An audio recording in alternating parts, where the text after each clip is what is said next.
안녕하십니까. 행복한 아침 이재용입니다. 안녕하세요. 장예인입니다. 새로운 달 9월이 시작됐습니다. 오늘은 9월 1일 금요일이고요. 구독 영상을 통해서 건강 정보 챙겨보는 시간입니다.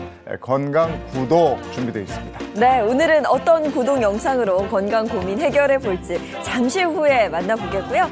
가장 먼저 오늘 날씨부터 전해드리겠습니다. 박소연 기상캐스터, 안녕하세요. 네, 상암동에 나와 있습니다. 어느덧 9월 첫날인데요. 가을로 접어드는 문턱에서 가을 장마가 이어지고 있습니다. 오늘 중부지방은 쾌청한 가을 하늘 드러나겠지만 남해안과 제주에서는 강한 비가 이어지겠습니다. 네, 가을 장마도 무사히 넘겨야 할 텐데요. 비로 인한 피해 없도록 철저히 대비해야겠습니다. 오늘 날씨 어떤지 이어서 주말 날씨까지 전해주세요.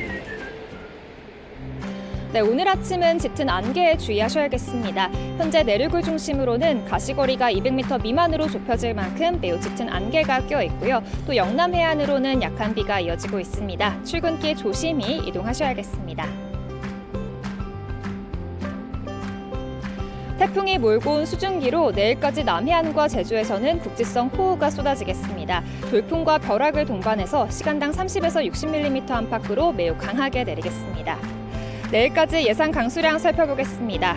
제주 많은 곳에는 200mm 이상, 남해안에는 120mm 이상의 많은 비가 예보됐고요. 당분간 남해안과 제주 해안에서는 너울성 파도에 조심하셔야겠습니다. 오늘 한낮에는 30도를 웃돌며 매우 덥겠습니다. 서울은 30도, 광주는 32도, 대구는 31도까지 오르겠습니다. 주말 날씨도 살펴볼 텐데요. 토요일 중부지방은 맑은 하늘 드러나면서 덥겠지만 남부와 제주에는 비 소식이 이어지겠고요. 일요일에는 전국이 흐린 가운데 오락가락 비가 내리겠습니다. 다음 주 날씨는 북상 중인 태풍의 경로에 따라서 변동성이 크겠습니다. 수시로 기상 정보를 확인하셔야겠습니다. 지금까지 날씨 전해드렸습니다.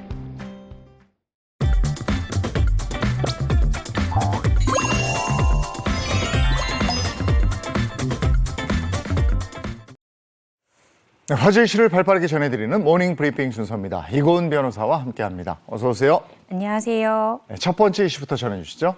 네, 첫 번째 이슈, 묻지마 흉악범죄가 기승을 부리는 가운데 어제 광명역에서는 이 시민을 폭행하고 흉기를 휘두른 50대 남성이 철도 경찰에 의해 현행범인으로 체포됐다는 소식입니다. 네, 광명역은 워낙 많은 사람이 오가는 곳이라 더 걱정스러운데요. 구체적으로 어떻게 된 사건인지 좀 들어볼게요. 네, 이 철도 경찰이 발표한 것에 따르면요. 어제 아침 8시 20분쯤 이 광명역 2번 출구에서 50대 남성 A씨가 이 30대 여성을 폭행하고 이를 말리던 남성에게 철제 흉기로 위협을 했다라고 합니다. 이 흉기는 A씨가 이 광명역 내에 환경미화원이 쓰는 카트에서 꺼낸 것으로 바닥에 붙은 껌 등을 떼어내는 철제 도구인 스크래퍼를 이용했다고 합니다. 네.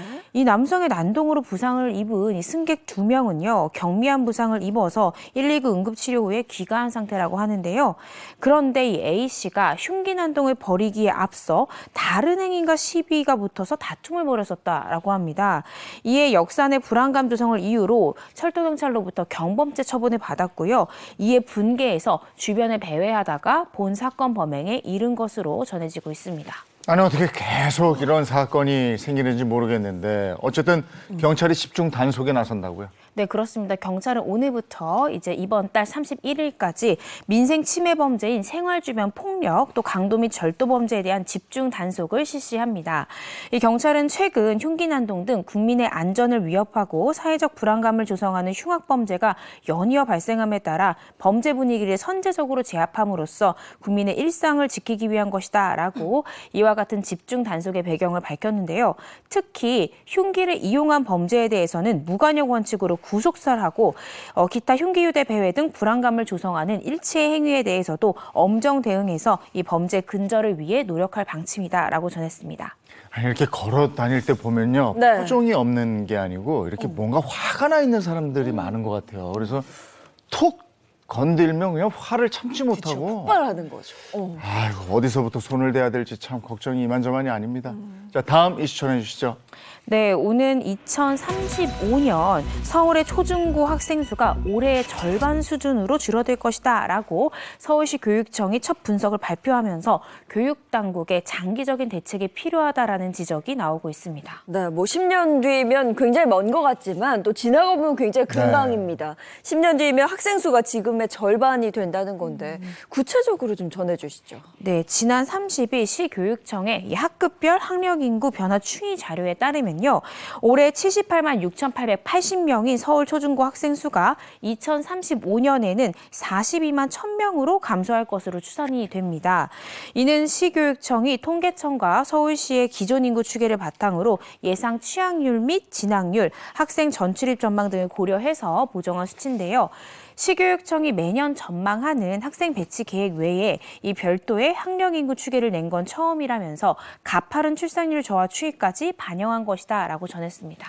출산율 저하 우리가 말로만 했었는데 이제 이게 통계 수치로 와 닿기 시작한 거예요. 네. 큰일인데 자세한 전망 좀 해주시겠어요? 네, 전망을 좀 살펴보면요. 서울 인구에서 초중고 학력 인구가 차지하는 비율이 올해는 8.3%입니다. 근데 2035년이 되면 무려 4.7%까지 떨어져서 분교와 폐교 현상이 속출할 것으로 전망이 되고 있습니다. 산술적으로 좀 계산을 해봐도 올해 서울 초중고 1,318곳 중에 이 절반에 가까운 46.5%가 2035년에 텅 비게 된다. 이렇게 계산이 됩니다. 이에 시교육청은 초등학교는 소규모 학교를 운영되도록 서울형 분교를 만들고 중학교 이상은 적극적인 통폐합과 이전 재배치로 교육 수요에 대응하는 등 초등과 중고등을 좀 분리해서 투트랙 전략을 검토하는 중이다라고 전했습니다. 네, 출산율 감소 알고는 있었지만 이렇게 정리해서 들으니까 정말 심각하네요. 그렇습니다. 근데 문제가 학생 수가 감소한다, 학교가 뭐 통폐합된다, 이게 문제가 아니라요. 더 큰 심각한 문제가 있습니다. 이 한국보건사회연구원 한 연구위원은 학교가 떠난 지역이 중산층이 공백화되면서 이 경제적으로 빈곤화 우려가 있다. 따라서 서울 안에서도 지역 간 격차가 심화될 수 있다라고 우려의 목소리를 내기도 했습니다.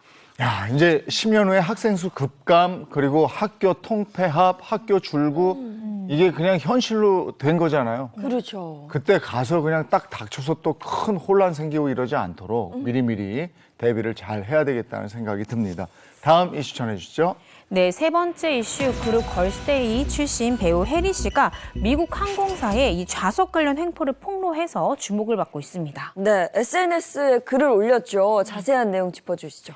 이제 어제 혜리 씨가 SNS에 한 미국 항공사의 좌석 관련 횡포에 대한 글을 올렸습니다. 혜리 씨에 따르면 한 달 반 전에 예약을 하고 좌석까지 미리 지정을 했는데 퍼스트 클래스 좌석이 없다고 이코노미로 다운그레이드 됐다며 환불도 못 해주고 자리가 마음에 안 들면 다음 비행기 타고 가라는 항공사라며 항의하는 글을 올렸습니다. 이어 혜리 씨는 심지어 두 자리를 예약했는데 어떻게 둘 다 다운그레이드 될 수 있나, 너무나도 황당한 경험이다. 여러분은 조심하시길이라고 덧붙였습니다. 그런데 이 외항사가 델타항공으로 알려지면서 해당 항공사 측은 사건 관련 조사 중이다 이렇게 밝혔는데요. 다만 이 인종차별 문제나 피해 보상에 대한 질문에 대해서는 계속해서 노코멘트로 일관하고 있습니다. 예, 이게 피치 못할 사정으로 좌석이 네. 이렇게 되면 양해를 구하고 뭐 어떻게 대책을 세워주고 이러는 거 아닙니까? 상식적으로. 근데 이게 좌석별로 가격 차이도 만만치가 않을 텐데요. 그러니까요. 그러니까 혜리 씨 같은 경우에 두 자리나 다운그레이드가 됐잖아요. 환불을 못 받는다라고 이제 피해액을 계산해 보면은 최소 106만 원에서 최대 448만 원가량 피해 액수가 발생할 것으로 예상이 됩니다. 문제는 델타항공이 이 혜리 씨 케이스뿐만 아니라 그동안 인종차별 문제나 여러 차례 갑질 논란으로 구설에 오른 바 있다는 건데요. 지난 2017년에는 오버부킹으로 가족 승객에게 어린아이의 자리를 다른 사람한테 양보하고 어린아이를 어른 무릎 위로 앉혀달라라고 요구해서 논란이 되기도 했고요. 한인 일가족에게는 모욕적인 언사를 하는 등 탑승을 거부한 일, 또 이 응급 환자를 도우려 한 흑인 여의사를 제지한 일 등 인종차별 논란이 끊이지 않았습니다. 이게 어디라고요? 델타항공이라고. 델타항공. 네. 기억해야 되겠네요. 자, 다음 이슈 전해주시죠. 네, 네 번째 이슈. 국내에서 처음으로 이 레즈비언 커플이 임신 사실을 알렸던 이 김규진 씨와 김세연 씨가 부부가 딸 출산 소식을 전해서 주목을 받고 있다라는 소식입니다. 네, 김규진 씨와 김세연 씨는 정식 부부가 된 이 동성 커플로 알려진 분들인데요. 두 분이 딸을 출산했다고요? 네, 그렇습니다. 김규진 씨가 지난 30일 자신의 소셜 미디어에 오늘 출산 완료라는 글과 함께 출산 당시 사진 등을 올렸습니다. 이 규진 씨는 출산 과정에서 동성 배우자인 세연 씨가 탯줄을 잘랐고 병원 서류, 이 관계란에는 꼬박꼬박 배우자라고 표시했다면서 이 배우자가 보호자로서 할 수 있는 것은 다 했다라고 전했습니다. 이들 부부는 벨기에의 한 난임병원에서 기증받은 정자로 인공수정을 해서 아이를 가지게 되었다고 하는데요. 한 매체와의 인터뷰에서 딸이 그저 건강하고 행복하기를 바란다라고 전하면서 아이를 바라보는 우려의 시선에 대해서는 세상에는 다양한 가정이 존재하고 모두 포용하는 사회가 되길 바란다라고 입장을 밝혔습니다. 네, 오늘 모닝 브리핑 여기까지 하겠습니다. 이건 변호사와 함께했습니다. 고맙습니다. 고맙습니다.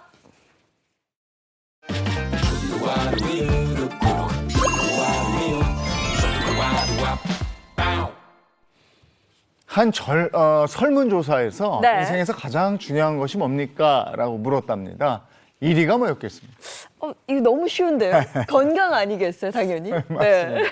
건강이었습니다. 응답자의 82%가 이렇게 얘기했는데 인생에서 나와 가족의 건강이 가장 중요하다 이렇게 답한 거예요. 네. 요즘같이 일교차가 커지고 이런 때 더 건강 관리 잘 하셔야죠. 네, 건강은 뭐 여러 번 강조해도 전혀 네. 지나치지 않는 것 같아요. 정말 중요합니다. 그래서 저희 행복한 아침이 준비한 코너가 있죠. 시청자 여러분들의 건강을 책임질 메디컬 토크쇼 닥터하우스 시작하겠습니다. 내 몸을 위한 노하우를 전해드리는 닥터하우스와 함께하세요. 안녕하세요, MC 이정수입니다. 안녕하세요. 산부인과 전문의 박유미입니다. 자, 오늘 주제 알려주시죠. 하루 평균 전 세계 여성 853명이 이 질병으로 사망한다고 하는데요. 뭘까요? 오늘의 주제는 바로 여성의 목숨을 위협하는 자궁경부암입니다.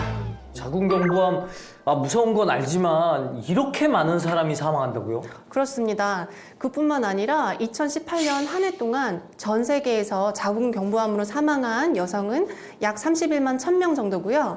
한 해 동안 57만 명이 새롭게 자궁경부암 진단을 받을 정도로 무서운 질병입니다. 자궁경부암 대체 뭐길래 이렇게 많은 여성들을 위험에 빠뜨리는 겁니까?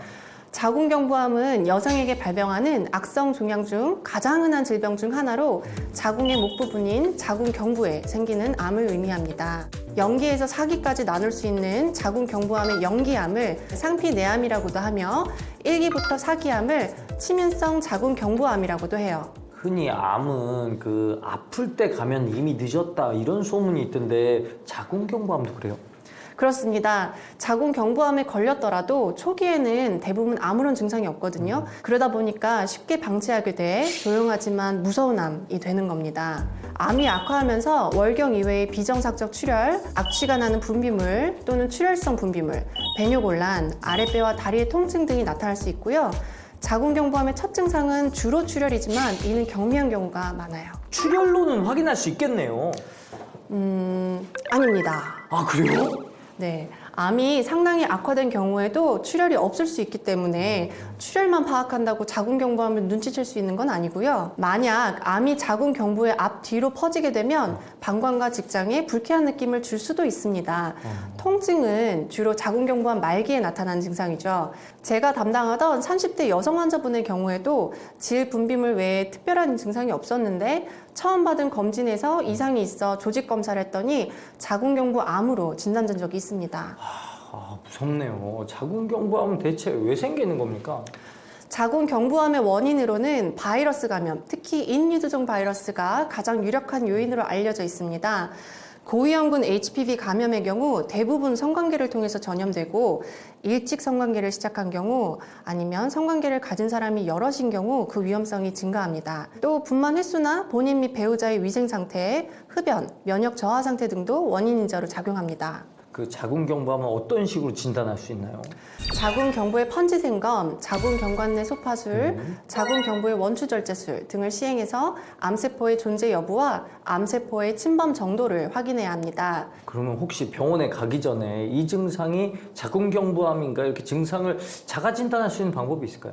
사실 자궁경부암 증상의 대부분은 많이 악화된 후에 나타나기 때문에 자가 진단할 방법은 거의 없습니다. 그래도 질출혈이 있거나 악취, 분비물 등을 동반하는 경우도 있기 때문에 증상이 있다면 산부인과에서 진료를 받아보는 것이 좋습니다. 또한 원인 바이러스인 HPV 검사를 통해서 자궁경부암의 발병 위험을 예측하고 진단의 정확성을 높일 수 있습니다. 치료는 되겠죠? 치료 방법이 있습니까?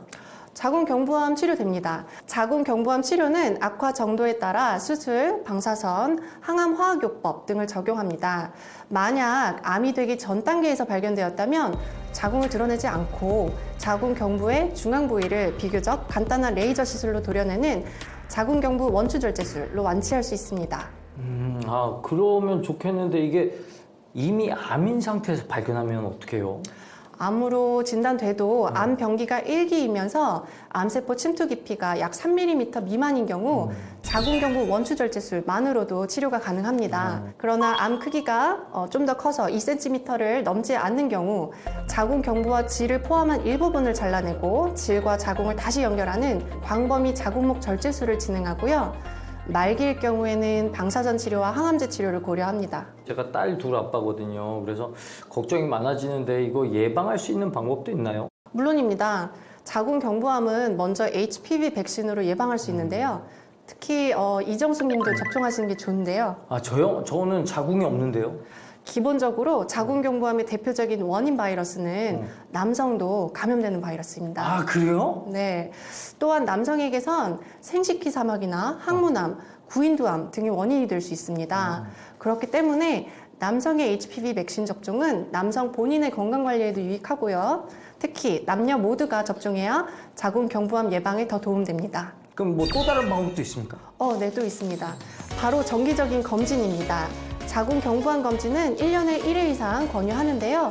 만 20세 이상의 여성일 경우 국가암 검진 지원 사업을 통해 경년에 한 번씩 자궁경부암 검진을 무료로 받을 수 있어요. 검사는 의료진이 자궁경부 세포를 직접 채취하는 방식으로 통증 없이 약 1분 정도면 이루어지니 정기적인 검진 꼭 받으시길 바랍니다.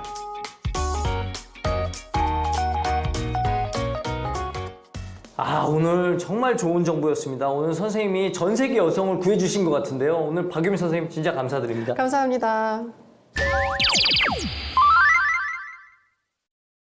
자, 이번에는 우리가 의식하지 못한 사이에 올 수 있는 건강 문제에 대해서 얘기를 나눠보도록 하겠습니다. 안녕하세요. 의사 방선입니다.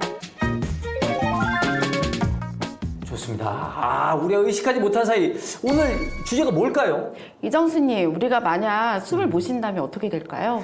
죽죠. 숨 쉬지 못한다면 끔찍한데요. 그만큼 숨을 쉰다는 것은 무척이나 중요한 행위인데요. 그래서 이번 주제, 자다가 숨을 쉬는 수면무호흡증입니다.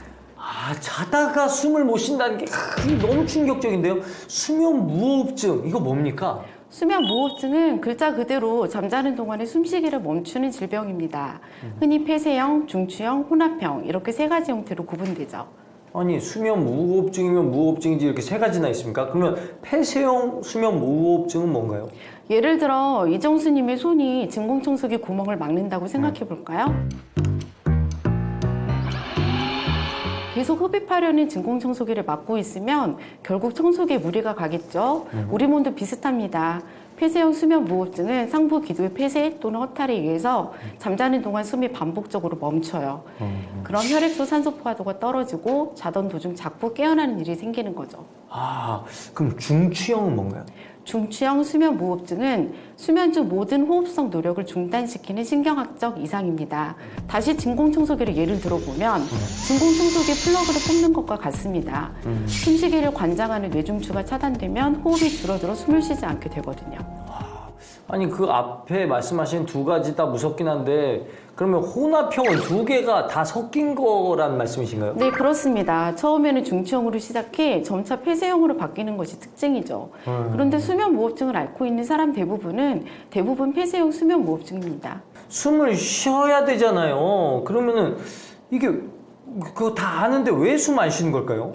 수면무호흡증은 기도의 탄력이 떨어지면서 주변 조직이 늘어지거나 기도가 좁아지면 생기고요. 대표적인 원인으로는 비만이 있습니다. 비만하면 기도 주변에도 살이 쪄 좁아지죠. 이 밖에도 술과 담배, 과도한 스트레스, 턱이 비정상적으로 작은 경우, 목이 짧고 굵은 경우 등이 원인일 수 있습니다. 저는 하루만 밤새도 시야가 어두워지고 좀 멍청해지는 느낌이 들거든요. 근데 수면 무호흡증이 있으면 더 하겠어요? 아무래도 그렇죠. 수면무호흡증의 문제는 단순히 숨을 쉬지 않는다는 것에서 끝나지 않아요. 낮에 졸리고 피곤해지니까 기억력도 떨어지고 일에 집중하기도 어렵거든요. 또한 수면 중 숨을 제대로 쉬지 못하니까 혈액에 녹아있는 산소량이 줄어들어 저산소증이 생기고요. 온몸에 산소가 든 혈액을 공급하는 심장의 부담도 훨씬 커집니다. 심한 경우 고혈압, 심혈관계 질환의 위험도 커지죠. 정말 심각한 상황으로 번지는군요. 그렇습니다. 실제로 65세 이상일 때 수면 무호흡증이 있는 경우 아닌 사람보다 무증상 뇌졸중 위험도가 약 2.44배, 열공성 뇌경색 위험도는 약 3.48배나 높았다는 연구 결과도 있습니다. 아, 그래요. 점점 무서워집니다. 이게 덜어 있는 겁니까? 네, 그럼요. 제가 담당하던 30대 남성 환자분의 경우 수면과 코골이, 두통, 무호흡 및 주관졸음 증상이 있었는데 몰라서 방치했더니 심혈관 질환이 부정맥이 생기기도 했습니다. 근데 이게 수면 중에 벌어지는 일이기 때문에 자기가 모를 수 있잖아요. 이거 어떻게 하면 자가 진단할 수 있을까요? 평소 증상으로 추정해 볼 수 있습니다. 수면무호흡증 자가진단법 함께 확인해 보시죠.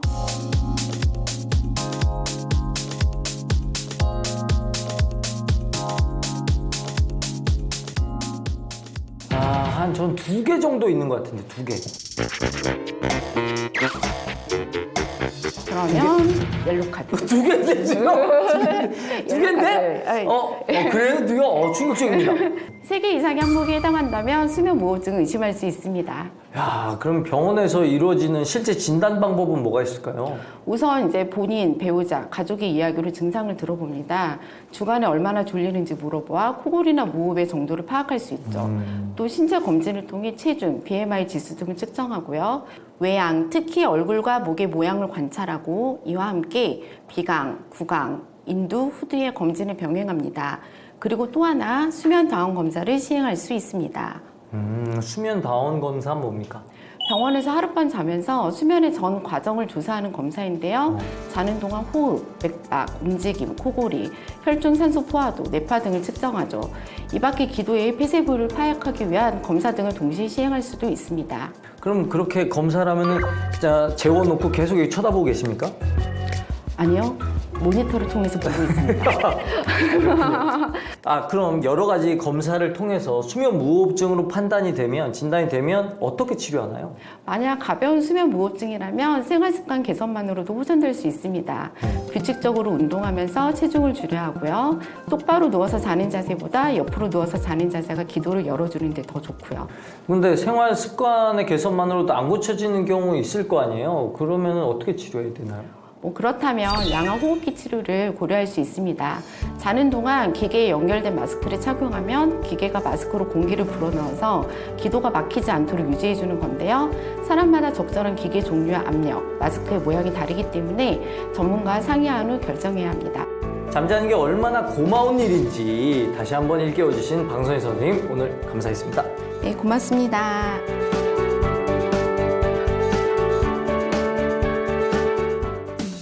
네, 다음 이 시간에도 알찬 정보로 돌아오겠습니다. 지금까지 닥터하우스 MC 이정수였습니다.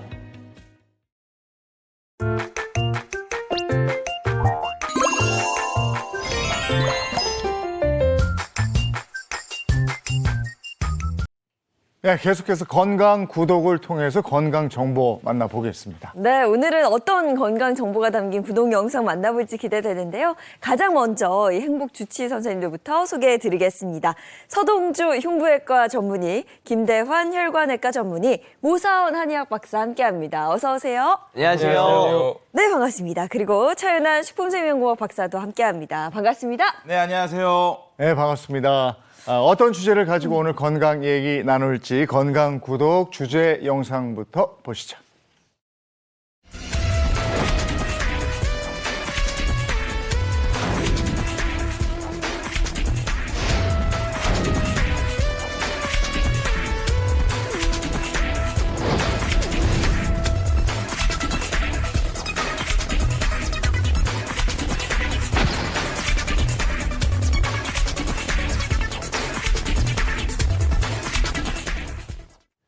네, 뭔가 갑작스러운 증상으로 벤치에 주저앉는 그런 모습을 네. 봤는데, 그죠? 이거 위험할 것 같은데. 그리고 영상 보니까 처음 시작할 때 뭔가 빙글빙글 계속 돌았잖아요. 아, 바람개비 돈다. 돌다가 머리를 감싸진 네. 채 쓰러지고 이게 뭔가 두통이나 빈혈 뭐 이런 얘기가 아닐까 그렇죠. 싶어요. 그리고 제가 딱 보니까 뒤에 있는 게 그 병원 대기실, 요게 오늘 포인트가 아니고 앞에 네. 뭐 하얀색 바람개비들이 엄청 많이 막 빙글빙글 돌잖아요. 네. 저는 이때 딱 뭔지 알았어요. 오. 보니까 제가 봐도 어지럽더라고요, 이게. 오늘 딱 보니까 어지러움, 빙글빙글 도는 거. 예. 이런 게 아닌가 생각이 듭니다. 글쎄요, 과연 어지럼증일지 뭘지 화면으로 확인해 보겠습니다. 네, 건강 구독 오늘의 구독 영상 주제입니다. 참을 수 없는 괴로움, 어지럼증입니다. 아유, 이게 평상시에도 빙글빙글 돌고 어지럽고 이러면 이게 어떻게 사나 싶은데 네. 그 정도 말고 그냥 어찔한 거 이거는 누구나 겪는 거 아니에요? 겪죠. 뭐 그리고 어두운 실내에 있다가 갑자기 밝은 밖에 나갔을 네, 때 네. 머리가 뭔가 핑 돌면서 어지러운 이런 느낌. 누구나 뭐 한 번쯤은 다 느끼셨을 것 같아요. 아니 그리고 또 이제 자가 운전하시는 분들은 다 이런 얘기 하세요. 내가 운전하고 갈 때는 부산까지 가도 전혀 이상이 없는데 그 옆자리나 뒷자리 타면 한 시간만 돼도 막 멀미가 올라와가지고 어지러워서 너무 힘들다 이런 얘기 다 하시거든요. 아, 멀미로 인한 어지럼증. 그다음에 체했을 때도 뭔가 좀 어지러운 거 있고. 맞아요. 네네. 그리고 가끔 앉았다가 벌떡 일어날 때. 맞아, 빙 돌아. 이때도 한번 핑 돌 때가 있거든요. 네. 근데 이런 정도의 어지러움을 우리가 병이라고 생각했던 적은 없던 것 같거든요. 맞습니다. 그 사실 어지러움은 어지러움 자체가 어떤 질환이나 병은 아니죠. 증상으로 이해를 하시는 게 좋은데요. 그 방금 말씀하신 여러 가지 경우에서도 우리가 쉽게 어지러움을 좀 느끼고 등산 좋아하는 분들은 높은 곳에 가서 혹은 요즘 고층 빌딩 많잖아요. 그런 곳에서 주변 풍경을 좀 내려봤을 때도 어지러움을 이렇게 느끼는 경우도 있을 정도로 흔하게 일상생활에서 생기는 건데요. 대부분 이런 일상적인 어지러움은 내가 들어오는 정보와 그리고 내 몸에서 내 위치를 해석하는 그 정보가 좀 혼선이 생길 때 우리가 어지러움을 쉽게 느끼게 됩니다. 이런 것들은 일상생활에서 언제나 나타날 수 있고 금방 또 이게 없어지게 되죠. 이런 특징이 있습니다. 네, 일상적 어지럼증, 이게 생리적 어지럼증, 이게 아니라면 뭔가 치료가 필요한 어지럼증이 좀 따로 있을까요? 어때요? 네, 맞습니다. 어지럼증은 이 생리적인 어지럼증 외에도 병적인 어지럼증들이 있는데요. 크게 원인은 뭐 중추성, 뭐 말초성, 시민성, 복합성 어지럼증으로 나뉠 정도로 사실 원인이 되게 많고 그 원인이 되는 질환 역시도 되게 많기 때문에 평소 이 어지럼증을 잡기 위해서 무엇보다도 정확한 진단이 필요하고요. 대부분 근데 어지럼증이 생기게 되면 아까 장애인 아나운서님 살짝 얘기했지만 빈혈인가? 아니면 내가 몸이 좀 허해서 그런가? 이렇게 생각하면 좀 가볍게 생각하시는 분들이 많은데요. 이 빈혈로 인한 어지럼증은요. 사실 되게 지극히 드뭅니다. 별로 없는 케이스예요. 근데 빈혈이라고 하면 갑자기 이렇게 머리가 띵 하면서 좀, 나 빈혈인가? 그런 증상 아닌가요? 네, 그렇죠. 이게 사실 많은 분들이 빈혈의 증상을 이제 어지럼증으로 많이 알고들 계시는데요. 실제 그래서 어지럼증이 있으면 나 빈혈이다 이렇게 생각들을 많이 하십니다. 하지만 이 빈혈도요. 굉장히 심한 상태의 빈혈일 때 사실 어지럼증 증상들이 나타날 수 있어요. 그런데 문제는 이렇게 어지럼증이 있으면 본인이 빈혈이라고 이게 자가 진단을 하고요. 그냥 철분제를 그냥 복용하시는 경우들이 많은데요.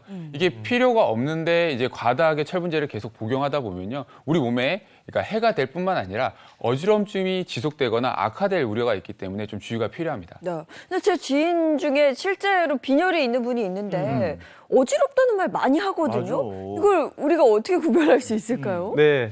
우선 빈혈에 대한 정의를 말씀드리겠습니다. 빈혈은 우리 몸에 있는 이제 헤모글로빈이라는 산소를 운반하는 이 수치가 12g/dL 이하일 때를 말하는데요. 간혹 어지러움을 호소하는 분들 중에 실제로 빈혈이 있는 분이 계시긴 합니다. 그런데요, 빈혈 때문에 어지럽다, 빈혈의 정도가 심해서 어지럽다라고 되려면 아까 말씀드린 그 헤모글로빈 수치가 7g/dL까지 떨어져야 되는데요. 네. 대표적인 이 빈혈의 증상은 오히려 피로감, 그리고 전신에 힘이 없는 전신 위압감, 좀 심할 때 그 심장 뛰는 박동이라든지 호흡이 좀 가빠진다는 이런 증상이 있어서 빈혈에 관련돼서는 어지러움증이 굉장히 좀 드문 편이라 단순히 어지러움증만 있다 해서 아, 내가 빈혈이다라고 생각하는 건 조금 이를 수 있다 이겁니다. 아니 이건 어떻습니까? 얼마 전에 저 건강검진 하느라고 네. 하루 종일 쫄쫄 굶었거든요. 맞아. 아, 이거 어찌라더라고요. 이게 굶으면 어지럽던데 이런 것도 관련이 있습니까? 네, 일시적으로 굶고 나서 약간 어지럼증이 생길 수는 있죠. 이거는 뭐 자율신경에 약간 이제 부조화가 생기면서 그럴 수 있긴 한데요. 또 이렇게 많은 분들이 나 영양실조 때문에, 뭐 영양결핍 때문에 어지럼증이 있어라고 표현들을 하시는 경우들이 있는데요. 실제 현대인들 중에서는요, 영양 결핍이 문제가 아니라 오히려 이 영양이 과잉인 시대에 지금 살고 있잖아요. 네. 그렇기 때문에 심각한 뭐 극심한 다이어트나 뭐 혹은 심각한 뭐 선행 질환이 있는 상태가 아니라고 하면요, 영양 결핍이나 뭐 영양 뭐 실조 때문에 이런 어지럼증을 일으키는 경우들은 조금 거의 없다고 볼 수 있습니다. 또 더러 이게 소화가 잘 안 될 때 어지럼증이 발생한다라고 표현들을 하시는 경우들이 있는데요. 사실 이런 이유는 어지럼증을 유발하는 이 전정기관계와 그리고 소화를 이렇게 조절하는 이 자율신경계가 긴밀하게 연결되어 있다 보니까요. 어지럼증이 심해지면 위장관 증상들이 이렇게 같이 생기는 경우들이 있는 것이죠. 그래서 마치 이게 소화불량으로 인해서 어지럼증이 생긴 것으로 조금 생각들을 할 수 있는데 보통 소화불량이나 이 구토는 어지럼증이 있을 때 같이 생기는 동반 증상이라고 볼 수 있는 것이지 그 원인이라고 볼 수는 없다고 볼 수 있습니다. 그러니까 영양 부족하고 어지럼증하고는 그 상관관계가 없다. 이런 네. 말씀이시네요. 네. 예. 네, 맞습니다. 이 어지럼증하고 영양결핍은 그렇게 크게 상관관계가 있는 것은 아니지만 그래도 이게 또 간과할 수 없는 게요. 우리가 너무 굶는다거나 뭐 극심한 다이어트를 하게 되면은 어지럼 이 증상이 나타날 수가 있습니다. 이와 관련된 일화가 있는데요. 우리 영화 배우 중에 안젤리나 졸리 있잖아요. 네. 이 안젤리나 졸리가 이 영화 이제 캐릭터를 이제 구현하기 위해서 엄청나게 극심한 다이어트를 했는데 안젤리나 졸리가 했던 다이어트가 이제 리퀴드 다이어트라고 합니다. 그러니까 이름만 봐도 무슨 액체만 뭔가 먹을 것 같잖아요. 3주 동안 메이플 시럽, 레몬 주스, 그리고 고춧가루를 물에 탄 음료 이것만 먹었다고 합니다. 와, 대단하다, 그래서 3주 정말. 동안 9kg를 빼긴 뺐대요. 9kg. 네, 근데 결국에는 어지럼증이 생기고 졸도까지 했다고 하니까요. 이런 거는 일반인이 하면 안 됩니다. 안젤리나 졸리가 9kg 빼고 얼마나 돈을 많이 버나. 네. 그렇지. 우리는 해봤자 병만 없는 거예요. 네. 우리는 쓰러지기만 해. 아, 저 아유. 목만 축나. 아니 병원비가 더 들어요. 아 근데 아무래도 뭐 평소보다 적게 먹기만 해도 사람이 좀 지치고 힘든데 거기다 운동까지 하게 되는 다이어트를 하면 확실히 좀 어지럽고 몸이 좀 힘들다는 걸 다 느끼게 되는 것 같아요. 아니 그리고 또 어르신들의 경우에 그냥 이렇게 젊었을 때보다도 어지럼증을 더 느끼는 경우 있는데 이런 것도 관계가 있는지 모르겠어요. 네, 실제로 어지럼증은 이 노년기에 접어들수록 더 자주 나타납니다.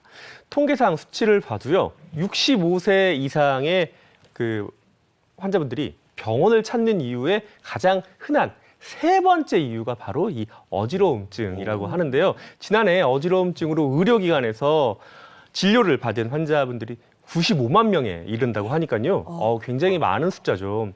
그중에 60에서 69세, 즉 60대 환자분들이 가장 많은데요. 이제 우리 일반적으로 65세 이후를 노년기라고 했을 때 65세 이상 환자분들 중에 30% 그리고 85세 이상에서는 50%가 어지러움증을 호소한다라고 보고가 되었습니다.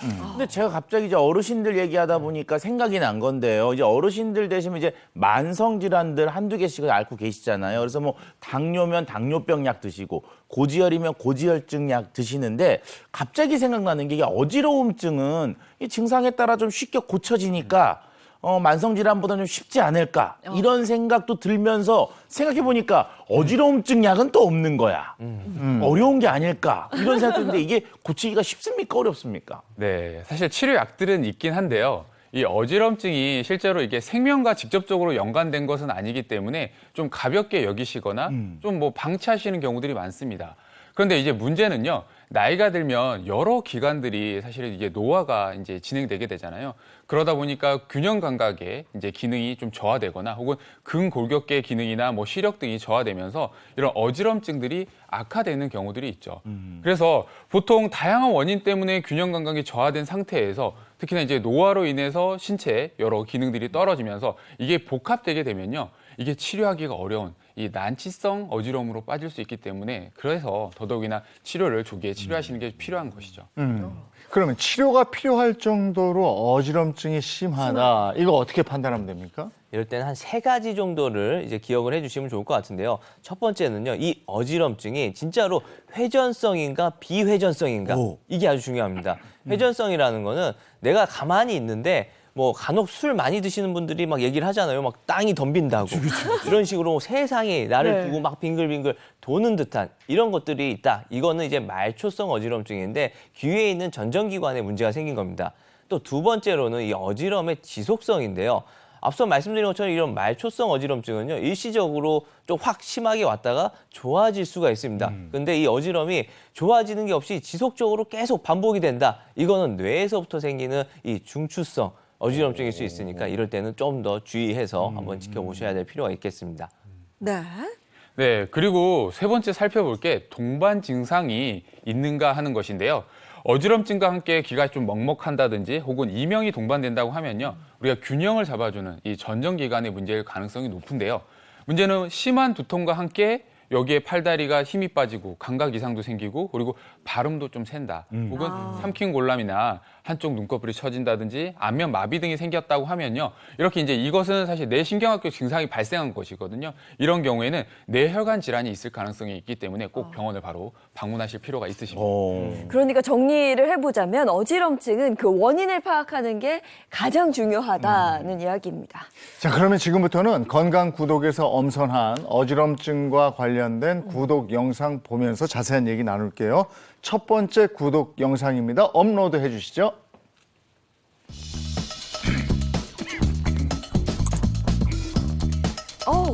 어지러우면 뇌졸중? 머릿속 사진인가요, 저게?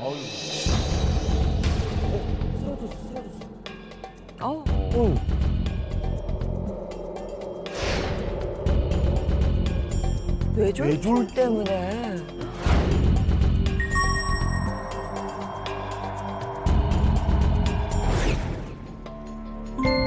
아이고. 그래, 어지러우면은 막 이렇게 붙어 나잖아요. 그렇죠. 그게 다 증상인 건데 급성 뇌졸중 판정을 아이고.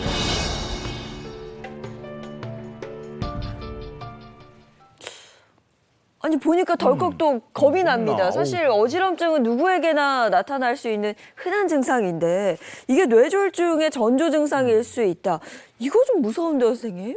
예, 어지러움증에 아까 말씀드린 게 중추성 어지럼증이라고 하는 게 바로 뇌 이상으로 발생을 하는 어지러움증을 얘기를 하는데요. 실제로 어지러움증을 느끼는 환자 4명 중 1분이 이 뇌 문제로 발생하는 중추성 어지러움에 속한다고 알려져 있습니다. 그래서 어지러움이 반복적으로 나타나는 경우 한 번 정도 의심을 해볼 필요가 있긴 한데요. 뇌졸중으로 인한 어지러움은 이제 혈관, 뇌로 가는 혈관이 좀 좁아지거나 혈액순환에 장애가 생긴다든지 아니면 혈관에 파열 같은 일이 생기기 전에 혹은 그것 때문에 나타나는 신호일 수 있습니다. 야, 이게 4명 중 1명이다 이러면 굉장히 많은 건데 왜 이상이 생겨서 발생하는 어지럼증? 이거는 상당히 심각한 거 아니겠습니까? 네, 이 중추성 어지럼증을 쉽게 이제 간과해서는 안 되는 이유가요. 우리 뇌졸중 환자의 10% 정도는요, 뇌졸중이 발생하기 이전에 이런 극심한 어지럼증을 다들 경험을 했었다고 합니다. 네. 그리고 뇌졸중을 우리가 의심해봐야 될 어지럼증은 다음과 같은데요. 이제 어지러움과 함께 이 반신마비, 반신감각장애, 부음장애, 복시, 시야장애, 언어장애 등을 동반하고요. 어지러움증과 같이 이제 고혈압, 이제 당뇨, 고지혈증, 흡연, 심장질환 등이 있는 상태에서 이 어지러움이 발생을 했다거나 고령의 환자에게서 갑자기 발생을 하거나 이제 혹은 심한 두통이나 걸을 수 없을 정도의 심한 자세 불안이 동반될 때, 그리고 48시간 이상 호전 없이 지속되는 어지럼증이 있을 경우에는요, 이때는 뇌졸중을 의심을 하시고 반드시 병원에 나오셔갖고 진단을 받으셔야 됩니다. 아니 이건 좀 새로운 게, 우리가 일반적으로 뇌졸중에 대한 어떤 초기 증상 보면 이런 얘기들 하세요. 말이 좀 어눌해진다든지 아니면 벼락 같은 두통이 온다든지 이런 건 많이 알고 계신데 어지러움증은 좀 처음이거든요. 이게 뇌졸중하고 연관이 있는 이유가 있을까요? 네, 그 이유가 있는데요. 이 어지럼증 자체가요. 우리가 뇌 중에서도 균형을 담당하는 부위가 있어요. 바로 소뇌라는 부위인데요. 이 소뇌의 혈관 이상을 알리는 전조 증상일 수 있기 때문입니다. 그래서 어지럼증 초기에 이 뇌졸중을 이제 조기에 진단해서 치료하게 되면요, 이 심각한 뇌졸중을 진행하는 것을 방지할 수 있다고 합니다. 실제 최근 연구에 따르면요, 갑자기 다른 신경격 증상 없이 그냥 어지럼증만, 급성 어지럼증만 갑자기 한 48시간 이렇게 지속되는 분들을 한번 조사를 해봤어요. 그랬더니 50에서 75세 사이에 병원을 찾은 사람들을 조사를 해보니 약 25%에서 이 손에 뇌경색이 발생했을 정도라고 합니다. 네. 그래서 약한 어지럼증이라고 하더라도 이게 반복적으로 생긴다든지 혹은 이게 지속 시간이 이틀 이상 지속된다고 하면요, 꼭 병원에서 진료를 받아보실 필요가 있으신 거죠. 네, 뇌졸중의 전조 증상, 어지럼증, 이걸 실제로 겪은 분이 있다고 해서 저희가 사연을 한번 받아봤습니다. 제가 전해드릴게요. 안녕하세요. 60대 여성입니다. 몇 달 전부터 남편이 머리가 멍하다, 어지럽다고 하더라고요.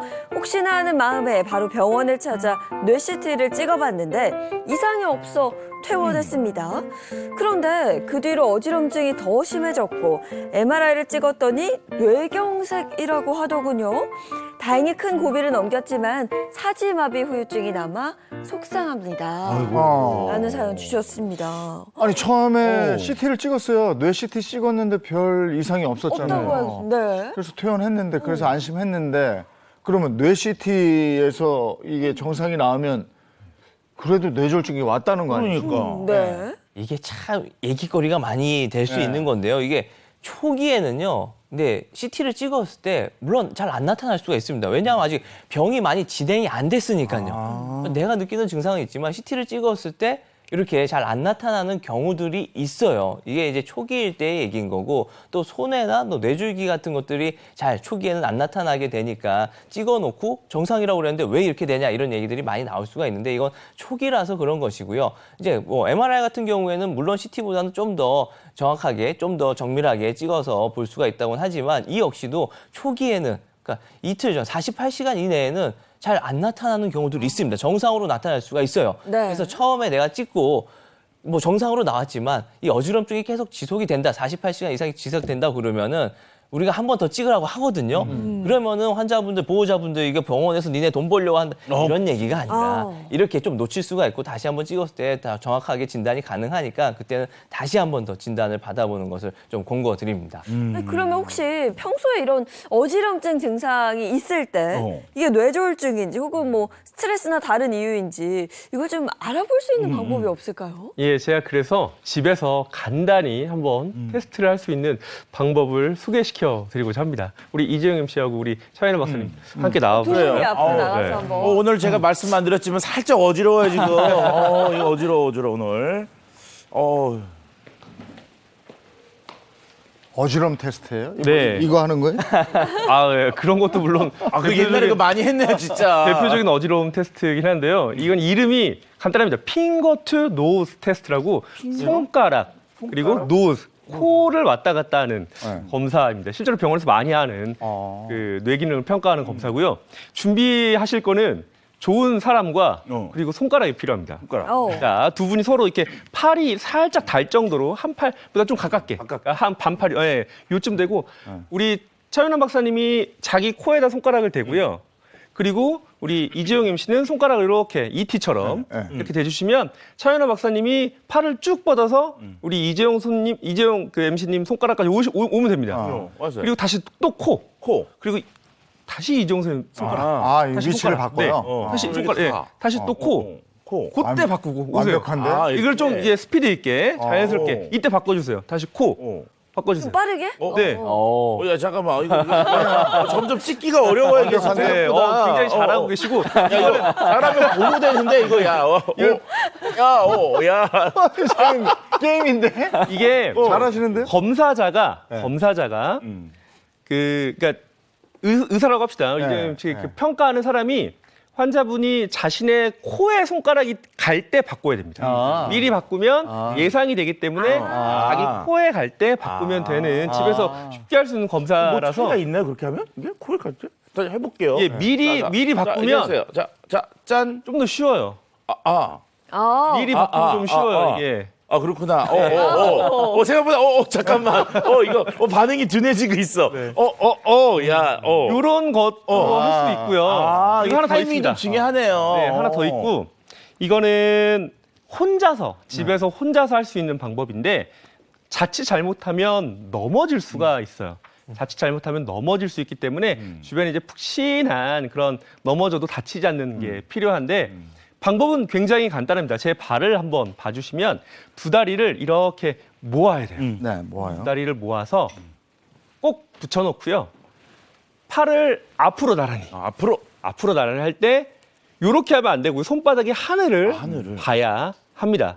요런 자세로 눈을 5초간 제가 혼자 먼저 감아볼게요. 1, 2, 3, 4, 5. 그래서 성공. 이거 끝입니다. 그런데요, 이게 만약에 문제가 생기면 어떤 일이 발생하냐면, 우리가 뇌가 이제 오른쪽 뇌가 있고 왼쪽 뇌가 있지 않습니까? 그런데 뇌졸중이나 뇌출혈이 오면 한쪽이 문제가 생기죠. 그래서 손바닥을 하늘로 보고 있는 자세에서 문제가 생긴 쪽에 손바닥이 자연스럽게 나도 모르게 이렇게 되거든요. 요게 이제 감별 포인트입니다. 좀 신기하다. 손이 틀려요. 그리고 이 균형을 잡는 그 손의 기능에 이상이 생기면 이 비틀비틀 하게 됩니다. 눈을 감고 있으니까. 그래서 요것 말고도 이거 한번 해보실까요? 자, 두 분 다 손을 앞으로 하고 눈을 한번. 눈을 감습니다. 네, 실눈 뜨시면 안 돼요. 눈을 감았다가 둘, 셋, 넷, 다섯. 예, 이것도 굉장히 그래서 할 수 있는 정상. 내가 어지러움증이 이틀 이상 반복이 되면서 이상하게 좀 느낌이 안 좋아. 뭔가 불안해. 그러면 주변에 가족들이 있는 데서 나 좀 봐줘 하면서 한번 해보시면 이상한데? 라고 알 수 있는 부분이 있고요. 하나 또 비슷한 게 또 있습니다. 어떤 게 있냐면 균형 감각이 손해에서 담당을 하기 때문에 손해가 피가 덜 가는 허혈 증상이 굉장히 예민한 부위라서 팔을 좌우로 벌리고요. 한 다리를 살짝 들고 학다리 권법. 네, 여기서 눈을 감아보면서 버텨보는 거예요. 이거 눈 감으면 어려워. 이거는 버텨봐야 돼요. 부들부들.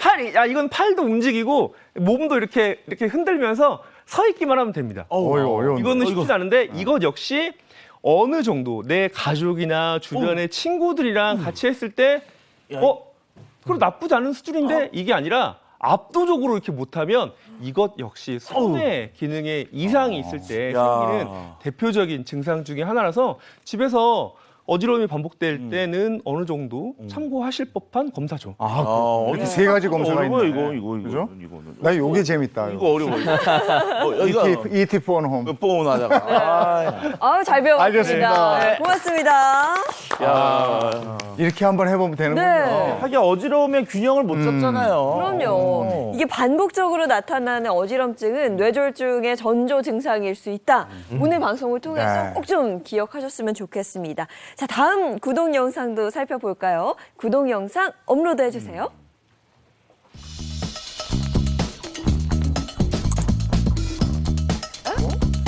거북이가 나왔네. 먼저. 거북목 예, 얘기하는 것 예, 같은데. 예. 그렇죠? 근데 어지럼증과 거북이를 닮아서 거북목이 이게 연관이 있을까요? 거북이는 죄가 없어요. 목이 문제죠. 네. 거북목, 네. 야. 이게 어지럼증 얘기하다가 왜 거북이 얘기냐 했더니 거북목 얘기하는 거예요. 네. 아니 그런데 우리가 거북목 그러면 이제 뭐 여기가 조금 변화된 거라고 얘기하는데 이게 어지러움증하고 연관이 있다는 생각은 해본 적이 없거든요. 무슨 연관이 있습니까, 이것도? 네, 거북목과 어지럼증은 연관이 아주 큽니다. 이런 것들을 우리가 경추성 어지럼증이라고 얘기를 하는데요. 그 이유는 일단 거북목이 되면 목이 앞으로 쭉 빠진다거나 우리 경추 자체가 일자목처럼 이렇게 위로 쭉 뼈가 일렬로 이렇게 정렬이 돼버리는 건데 제가 사진을 준비했거든요. 사진을 보시면 정확히 알 수 있는데요. 정상적인 목은요 저렇게 C자형 커브가 있어야 됩니다.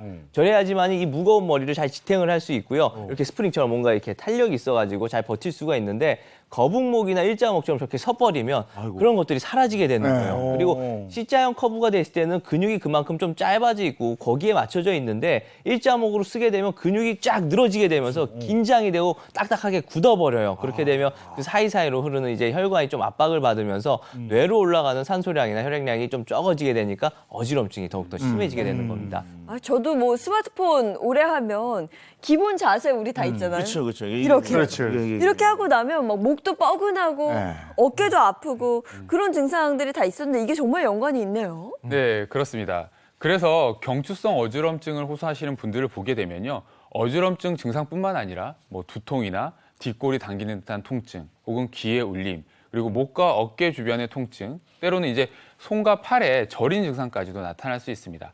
특히 이 거북목 증상들이 심하신 경우에는요, 목이 앞으로 빠지면서 목을 좀 받쳐줘야 되잖아요. 앞서 균형이 앞으로 빨리 빠지니까. 그렇기 때문에 경추 주변의 근육, 그러니까 승모근이 발달하는 경우들이 있어요.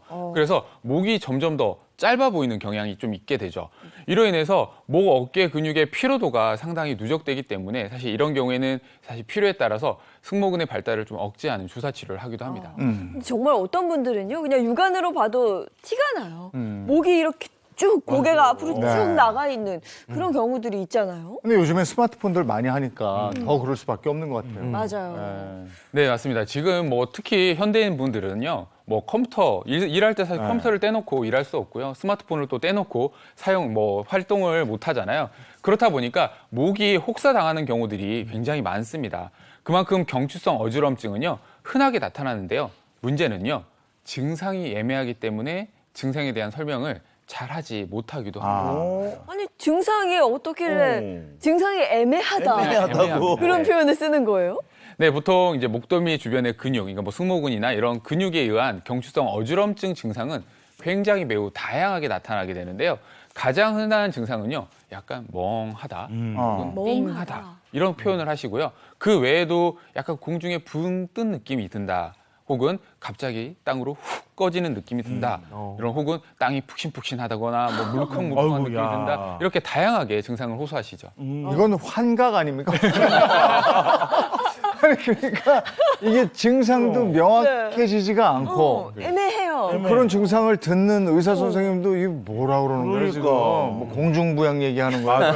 이러니까. 아니 뭐 얼핏 들으면은 뭐 술 드시고 오셨어요 이럴 것 같은데 일단은 어쨌든 이제 그 거북목이 어지러움증을 유발할 수 있다고 말씀을 하셨다는 얘기는 거북목을 고치면 이 어지러움증도 개선될 수가 있는 건가요, 그럼? 네, 맞습니다. 거북목, 우리가 일자목이라고 하죠. 주로 그 인대에 이제 감압하는 감압 주사 치료나 견인 치료 같은 이제 도수 치료를 병행을 해서 그 거북목을 조금 수정시키는 일이 이렇게 치료를 하는데요. 이런 치료를 통해서 이 증상이 호전되는 경우가 물론 있지만 인생사가 이렇게 간단하지 않습니다. 사례자분의 얘기가 하나 있는데요. 네. 한번 들려주실까요? 네, 시청자 사연은 제가 이어서 읽어드릴게요. 안녕하세요. 50대 여성입니다. 얼마 전부터 눈앞이 핑 도는 느낌과 함께 시야에 보이는 물체들이 둥둥 떠다니는 듯한 어지럼증이 생겼습니다. 그것뿐만 아니라 차를 타고 가다 회전을 하면 머리를 가누지 못할 정도로 어지러워 가만히 앉아있기도 힘들어졌습니다. 병원에 갔더니 거북목 증상이 너무 심해 그럴 수 있다고 하는데요. 하지만 치료를 몇 차례 해도 증상 개선은커녕 이상한 증상까지 나타나 괴롭습니다. 이런 폭염에도 에어컨을 틀면 오한이 나서 치아가 부딪힐 정도로 덜덜 떨리고 오래 통화라도 하면 호흡이 가빠지고 불면증까지 생긴 건데요. 그러다 보니 어지럼증이 더 심해진 것 같습니다. 대체 왜 이러는 걸까요? 라는 사연 주셨습니다. 아니 그러니까 시작은 눈앞이 핑 도는 어지럼증이었는데 지금 한여름에도 오한이 오고 네. 그러면 또 좀 뭐 호흡이 가빠지고 여기까지 가면 거의 중증인 그런 심각한데요? 증상인데 어떻습니까? 네, 이런 경우를 실제로 진료하는 과정에서도 볼 수 있는 경우가 있는데요. 왜냐하면 어지러움증의 원인이 하나가 아니기 때문에 그렇습니다. 즉 경추성, 그러니까 목이 뻣뻣하기 때문에 생기는 어지러움도 있는데 그 어지러움 원인 말고 다른 원인이 하나 더 있는데 이게 지금 환자분 사례를 들어보면 바로 이 자율신경 실조증으로 의심이 되는 어지러움 양상입니다. 자율신경 실조증. 이게 뭐 교감신경, 부교감신경으로 구분되는 이 자율신경에 문제가 생겼다는 걸까요? 네, 맞습니다. 이걸 좀 정확하게 좀 편히 이해하기 위해서는 이 자율신경계가 하는 일들을 좀 알았으면 하는데요. 일단 자율신경계가 하는 것들은요, 우리 몸의 장기 중에 보면 심장, 내가 뭐 안 뛰게 해야지 해갖고 안 뛸 수 있는 거 아니잖아요. 네. 자연적으로 다 일어나게 되는 심장 뛰게 하는 거, 그리고 우리가 밥 먹었을 때 요 식도부터 항문까지 연동 운동을 일으키는 것들, 이런 모든 것들, 그리고 또 놀랐을 때 이렇게 움츠러들게 하고 더우면 땀나게 해주고 이런 반사작용들을 해주는 게 모두가 이 자율신경계가 하는 정상적인 일인데 이 정상적인 일이 제대로 안 일어나게 되니까 자율신경 실조증이 생기게 되는 것입니다. 그래서 폭염에도 오한이 오고 호흡이 가빠지고 막 이런 증상이 생겼다는 거군요. 네, 그렇죠. 이 자율신경계는요, 이게 부교감신경과 교감신경으로 나눌 수 있는데요. 제가 조금 설명을 좀 드리자면 이 차에 한번 비유를 해볼게요. 차에 비유했을 때 교감신경계는요, 우리 자동차의 엑셀 페달이라고 생각하시면 돼요. 가속할 때 쓰는 페달을 생각하면 되고요. 이 부교감신경은요, 브레이크 페달이라고 생각하면 되죠. 약간 제동을 걸어주는 거죠. 안정화시켜주고. 그런데 우리가 자동차가 부드럽게 주행을 하려면요, 이 엑셀과 브레이크를 이렇게 적절하게 조화를 이뤄야지 차를 주행하는 운전자도 그렇고 안전하게 운전을 할 수 있고요. 그리고 동반자, 그러니까 동승자도 굉장히 안전한 마음을 가질 수 있잖아요. 그런데 엑셀이나 브레이크가 고장 나서 급가속이나 급제동을 하는 경우에는 뭐 차도 망가지겠지만 그 차에 탄 사람도 불안해지겠죠. 네. 마찬가지로 이 자율경계도 이 조화 균형이 깨지게 되면 이 몸과 마음에 여러 병들이 생기게 되는 거죠. 이게 뭐 자동차 이제 악셀과 이제 그다음에 브레이크로 설명해 주시니까 좀 잘 이해가 되는데 결과적으로 이제 어지러움증 그럼 우리가 다 아유 어지러워 이렇게 얘기하시지만 그 아까 뭐 원인이 뭐 일자목에 올 수도 있고 그다음 뭐였어요? 그거 저 자율신경 실조증 같은 거에서 올 수가 있죠.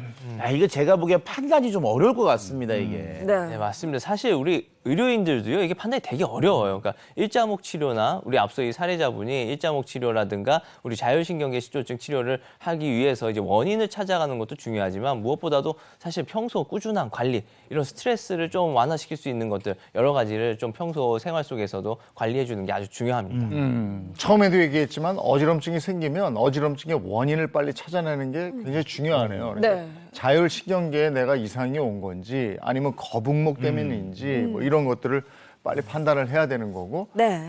지금 모사원 선생님 얘기하셨듯이 미리 예방하는 게 중요하다고 그랬으니까 그거 좀 알려주세요. 네, 자율신경계는 굉장히 우리 몸을 관장하는 큰 개념이죠.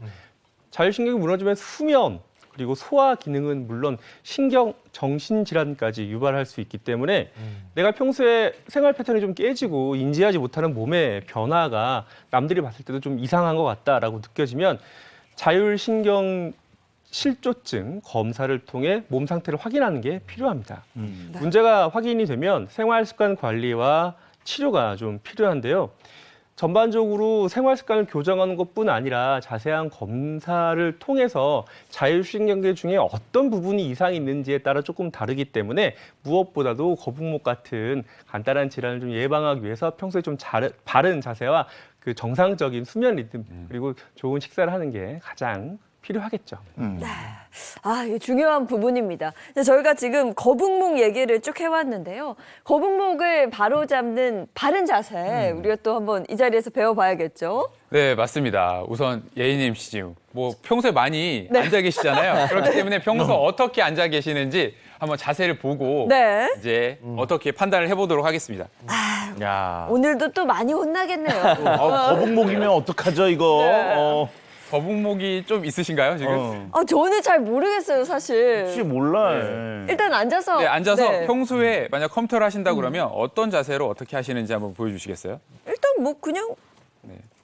이 화면 자체가 아래에 있다 보니까 이렇게. 그렇지. 아마도 대부분이 아마 어. 이런 자세실 거예요. 사실 네. 이게 거북목을 일으키는 굉장히 중요한 자세입니다.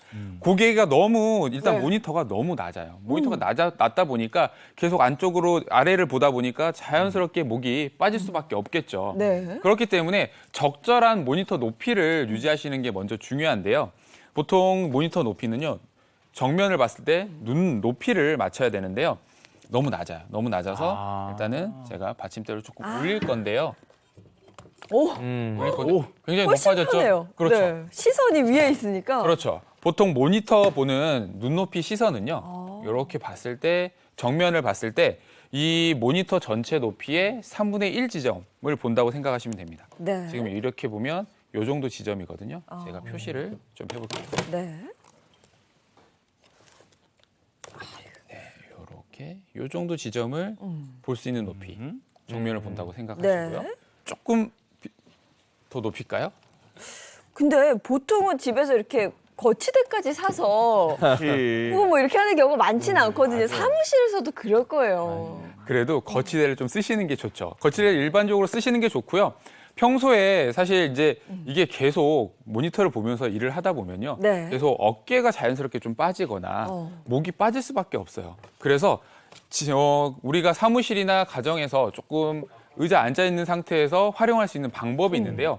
바로 집에 이거 많죠. 뭐? 네. 빈 각티슈를 좀 이용하면 좋을 것 같습니다. 이걸 어떻게 뭐 특별한 이용은 아니고요. 이걸 세로로 세워서 어잉? 등 쪽이랑 네. 날개뼈 사이에 끼워서 기대주면 뒤로 조금 해서 와. 붙어볼까요? 뭔가 등에 힘이 자연스럽게 들어가죠. 네. 목을 한번 앞으로 빼보실래요? 잘 안 빠질 거예요 아마. 아, 이렇게 하려도 안 되는데요? 안 되죠. 오. 이렇게 해주면 등에 힘이 일단은 가해집니다. 우리가 평소에 계속 이런 뭐 사무직에서 앉아서 컴퓨터를 한다든지 스마트폰을 계속 하다 보면 이 등 쪽 근육이 많이 약해져요. 그렇다 보면 어깨가 계속 말린다든지 네. 목이 앞으로 빠질 수밖에 없거든요. 그렇기 때문에 틈틈이 한 5분 정도씩 이 각지시를 이용해서 등을 좀 펴주고 등에 힘을 주는 운동을 해주게 되면 이제 자연스럽게 굽은 어깨나 일자목을 예방할 수 있는 것이죠. 그런데 이걸 또 그렇다고 하루 종일 하고 있으시면 등에 긴장도 가고 허리 부담 네, 많이 가요. 많이 맞아요. 가기 때문에 5분 정도만 투자하시면 됩니다. 5분 정도 투자해도 일단 어깨가 항상 말려 있는데 펴지는 느낌이 들면서 스트레칭 효과도 있을 것 같아요. 네, 그렇죠. 네. 틈틈이 해주시면 좋을 것 같습니다. 네, 어렵지 않으니까 오래 이제 장시간 사무실을 근무하시거나 이렇게 노트북으로 업무하시는 분들은 참고하시면 도움이 될 것 같습니다. 고맙습니다. 네. 야. 아, 이거 유지하느라 못 일어날 뻔했어요. 아니 그리고 저걸 보니까 사무실에서 컴퓨터 오래 쓰시는 분들은 저는 노트북보다 데스크탑이 낫겠는데. 그러니까. 시선이 높이가, 위에. 예. 그쵸? 좀 올려야 돼. 예. 어. 좀 하여간 저 집에서나 사무실에서나 컴퓨터 오래 쓰시는 분들은 한번 활용을 해보시면 좋을 것 같고요. 자, 이어서 다음 구독 영상도 확인하겠습니다.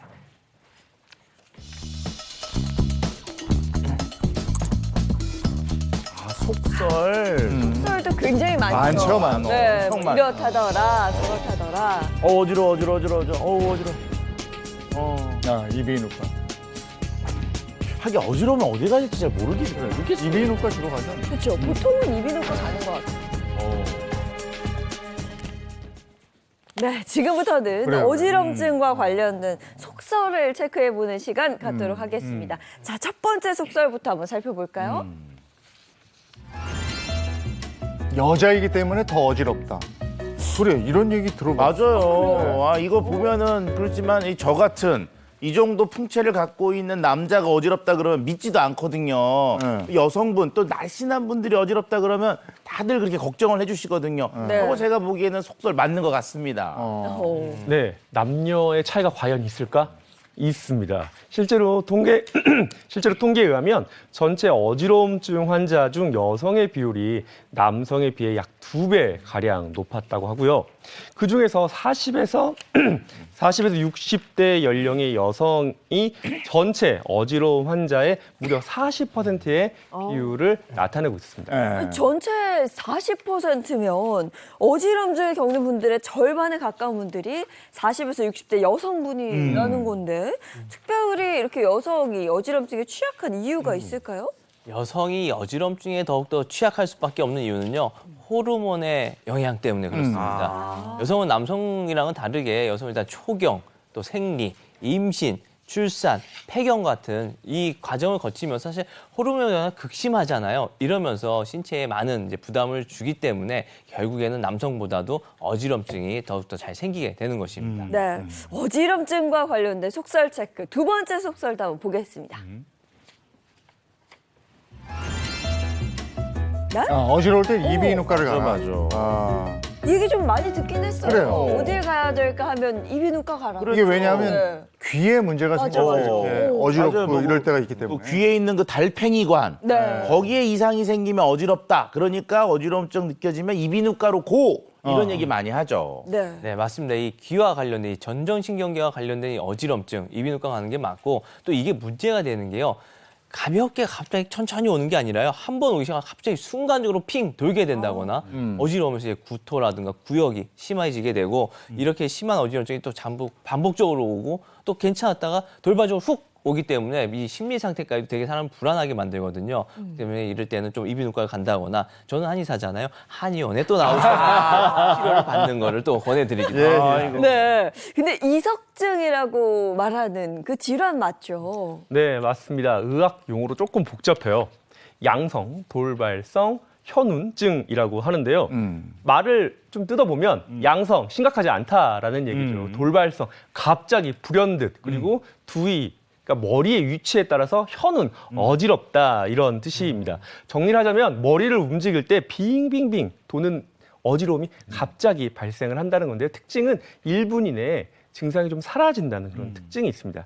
65세 이상의 현운증 환자분들, 어지러운 환자분들의 50%가 이 이석증이라고 하니까요. 굉장히 흔한 질환이죠. 네.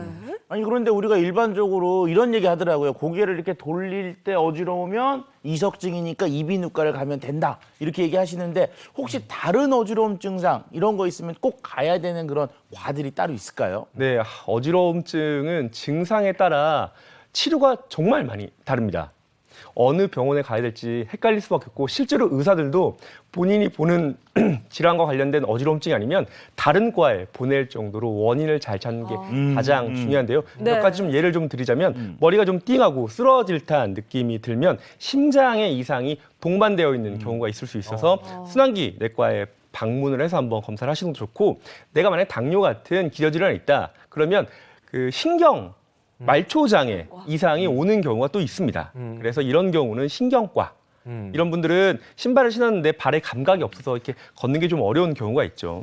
네. 그리고 세 번째는 어지러운 순간이 누워있다 일어날 때 우리가 흔히 기립성 저혈압이라고 하지 않습니까? 이런 것들이 있으면 역시 순환기 내과나 그리고 신경과에서 원인을 파악해 볼 필요가 있는데 핵심은 내 어지러움이 언제 얼마 동안 어떠한 형태로 나타나는지 본인의 증상에 스스로 기록을 통해서 잘 찾아보시는 게 진단에 가장 중요한 거니까요. 우선 어지러움증의 증상을 좀 자세히 뜯어보실 필요가 있습니다. 네, 이렇게 증상별로 정리를 해보니까 이해가 쉽고요.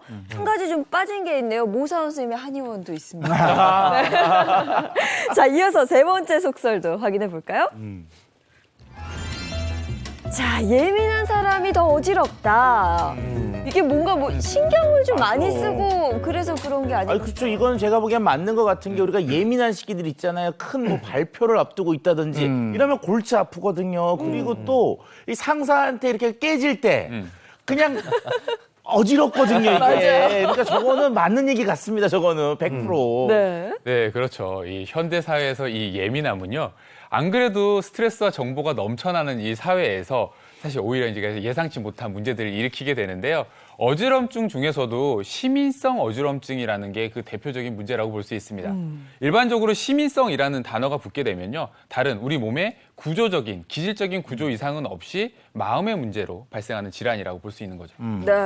네, 이 시민성 어지럼증이요, 꼭 마음의 문제만이 아니고요. 이게 또 재밌는 게 다른 이제 질환들로 인해서 내가 갖고 있던 다른 질환들로 인해서도 좀 평소에 자꾸 괜찮았다가 어지러웠다 하다 보니까 이런 식으로 생기는 어지럼증, 이 스트레스로 인해서 오는 어지럼증도 우리가 시민성 어지럼증으로 진단을 하고 치료를 하게 됩니다. 네, 그래서 시민성 어지럼증을 가지신 분들은 굉장히 많이 호소들을 하시는 게 내가 어지럼증 때문에 안 다녀본 병원이 없어요. 뭐 가서 MRI나 뭐 CT나 이런 검사들을 안 해본 게 없어요. 그런데 병원들에서 진단이 안 된다라고 해서 정신과를 가라고 한다. 그러니까 도대체 이유를 모르겠다라고 하시는 경우들이 많으신데요. 네, 이 시민성 어지럼증은요, 사실 기질적인 문제가 없고 사실 심리적인 우리 마음의 문제일 가능성이 높기 때문에 이게 다른 구조적인 문제가 없다고 하면 먼저 사실 정신의학과에 방문하셔가지고 적절한 치료를 받으시는 게 어지럼증 치료의 원칙이라고 생각하시면 좋을 것 같습니다. 이게 지구가 돌고 있어서 어지러운 거 아니야? 맞아. 그런 얘기 많이 하죠. 아유, 지구가 돈다 그러고. 네, 오늘 건강 구독 어지럼증에 대해서 알아봤습니다. 고맙습니다. 고맙습니다. 8월은 여름이지만 9월은 가을인 거죠. 네, 네. 벌써 좀 가을의 향기가 날 때가 네. 있습니다. 뭐 밤에는 살짝 좀 춥기도 하던데 이럴 때 건강 상하기 쉬우니까 잘 챙기시고요. 9월의 첫날 행복하게 보내셨으면 좋겠습니다. 저희는 다음 주 월요일 아침 7시 30분에 돌아올게요. 행복한 아침, 행복한 하루, 그리고 행복한 주말 보내십시오. 고맙습니다. 고맙습니다.